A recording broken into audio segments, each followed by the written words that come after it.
Hey guys, Red here again. We're now onto the run station. It's been a few videos today. Still out here in the car park.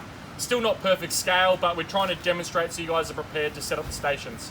So at the moment, we're just doing the drinks. We're focusing just on water, but a lot of very similar methods here that will apply later on, depending if you're at what event you're at and what product. So later on, you might be doing electrolytes with the pure products. You might be doing Coke. You might be doing Red Bull. It depends on the event. But very similar method to what I'm showing you here. Different from the bike, this is self-service for the athletes. So you can see we've actually got the tent with the tables orientated differently now. It's not a cyclic flow where us as volunteers are coming through, grabbing the product and taking it to the athlete. This time we've got a front of house counter and a back of house counter. So front of house will be where the athlete comes in and just scoops up the product and keeps going. The back is where you can see we're doing the prep.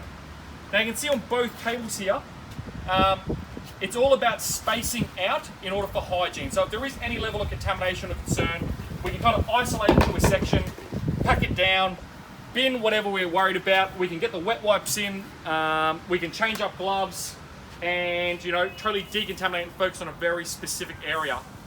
Rather, if we had everything congregated, we're going to have a lot more loss in that situation. So by spreading it out, it mitigates the risk of contaminating a wider area and more resources.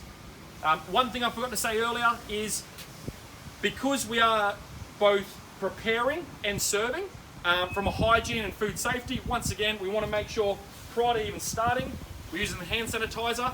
If we're ever not wearing our gloves or in between change gloves, use the hand sanitizer.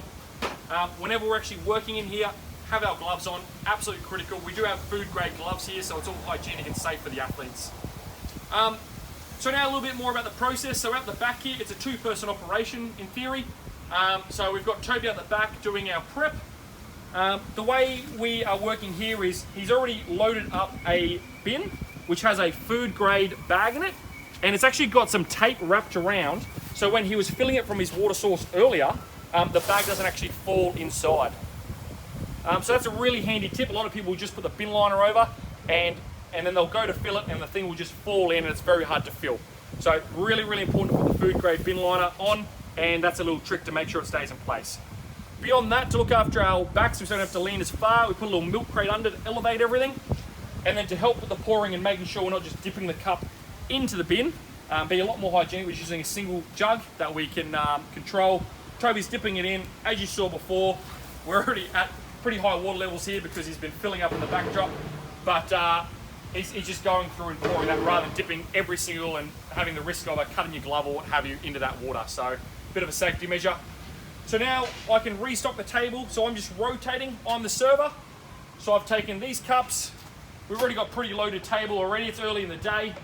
But as I keep saying, it's all about the distribution of the cups. Unlike usual, where everything is crowded together, we're just trying to get mass coverage. We're trying to spread out a lot of the product now. It's also a lot easier with the athletes serving themselves so they won't bang and crash into each other, and they can just identify a very specific cup, grab it and move on. If for any reason this table is congested or there's a lot of density at the moment, there is another water table or even electrolyte or what have you further down, so they don't always need to target the first table.